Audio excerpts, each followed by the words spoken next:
ગાયની આંખમાં કાળા પાણીના આંસુ હોય છે, તમે જોયા હોય તો. જાનવર બધાય રોતા હોય, પણ ગાય રોતી હોય ને નરેશભાઈ, એની આંખમાં તમે ધારીને જોજો કાળા પાણીના આંસુ હોય છે.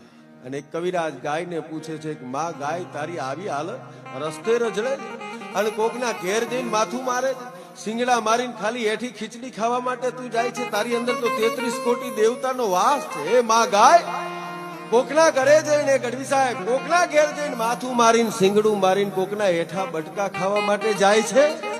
ત્યારે ગાયને વાચા ફૂટે છે, ગાય જવાબ આપે છે, કવિરાજ કોઈના હેઠા બટકા ખાવા માટે નથી જાતી, તો કે માથું મારીને કોકના ઘર સુધી શું કામ જાય છે?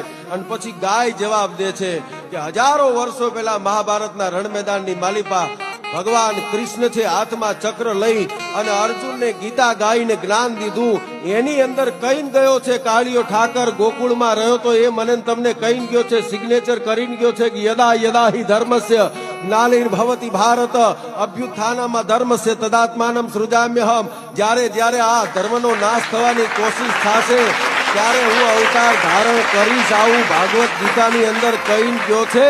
એ કાળિયો ઠાકર કોઈના ઘરમાં જન્મ્યો કે ના જન્મ્યો એ જોવા માટે, માથા મારવા માટે ખડકીમાં જઉં છું બાપ, કોઈના એઠા બટકા ખાવા માટે નહીં. પણ કાળિયો ઠાકર જન્મ્યો કે ના જન્મ્યો એ જોવા માટે જઉં છું.